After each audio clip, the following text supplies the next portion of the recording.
Yes sir! This is our first day. Good morning at nag-almusal na tayo at umpisa na natin gumawa dito sa ating bahay. O nga pala, bukas na ang ating shop at ang siomai ay meron na tayong nakuhang tindera at meron na rin tayong nakuhang magtatalis dito sa bahay at simulan na natin ang umagang ito.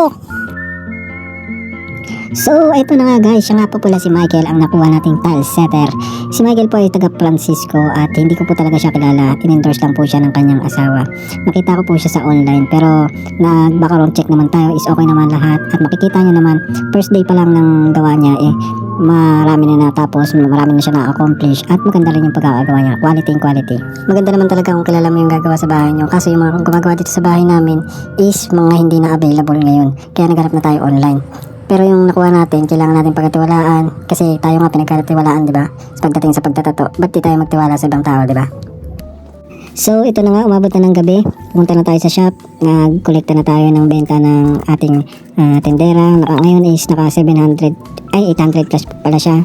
Naka 30% siya sa 800, yan to. Ayan, may kwenta naman dyan. 870. Naging 8,070.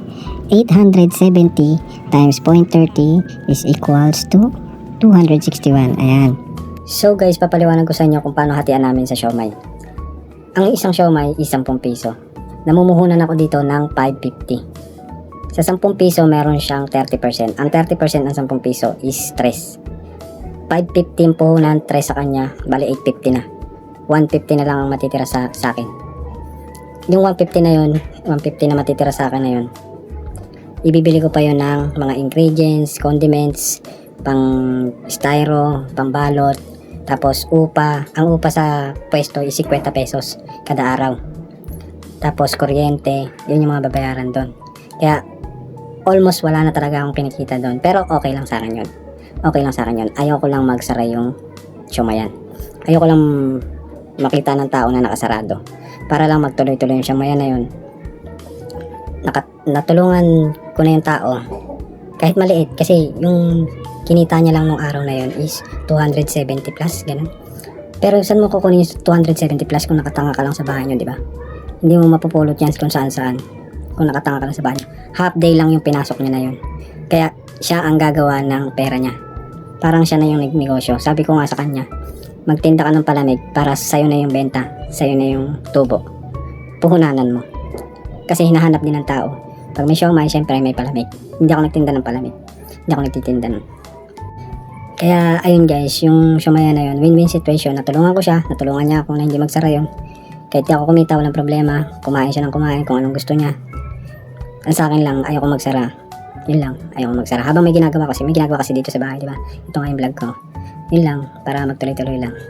Tsaka, kung makabawi ako dito, siguro, para lang sa mga client ko, magpatato na kayo please. Magpa-schedule na kayo, para makabawi-bawi man lang ako. Yun lang, tapos panoorin niyo tong vlog ko. Salamat. So, ayun na nga, second day, umaga pa lang is marami na tayo nakabit dyan. Ay, siya pala yung nagkabit. Tapos, sa bandang hapon, may mga nakabit na rin sa kusina. Kung mapapansin nyo guys, is para siyang Tetris, may mga space. Yan ang mahirap kapag nagre-renovate kasi yung mga dadaanan is kailangan may madaanan pa ng tao papuntang CR, papuntang sa mga kwarto, kaya may mga space siya. Bukas madadaanan na dyan, is malaki na kasi tuyo na yan bukas. May mga tuyo na rin pero hindi pa pwedeng tapakan yung iba. At ayan.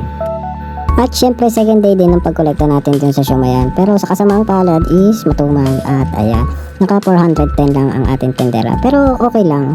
Sa akin okay lang. Pero syempre sa kanya nakakaano naman na.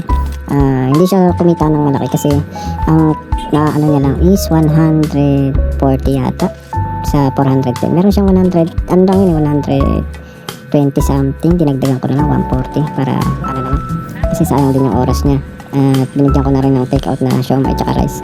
Tapos syempre may mga ganun talagang araw, 2 days nga. Pero syempre motivate lang. Sabi nga ni Flo G, puro kahiling na sana pumabor tapos tambay ka lang maghapon. So ayun guys, almost 80% na yung nagawa sa kusina. Nandito sa sala. Ayan, konti na lang yan, dito na lang yan. Bukas tapos na to, sigurado to. 2 days pa lang yan. Bilis, tapos ang linis. So ayun, sarado na natin yung shop. Tapos magpapahinga na tayo. Medyo nakakapagod na araw. At mag-edit pa tayo. Ito, in-edit ko na to ngayon. Sa mga gusto magpatato dyan, direct message lang Clay Tattoo at Gallery sa Clay Tats. Maraming salamat. Nakakapagod na araw. Mag-iwan lang ako ng isang kasabihan. Ang tunay na saya wala dito, nasa labas ng social media.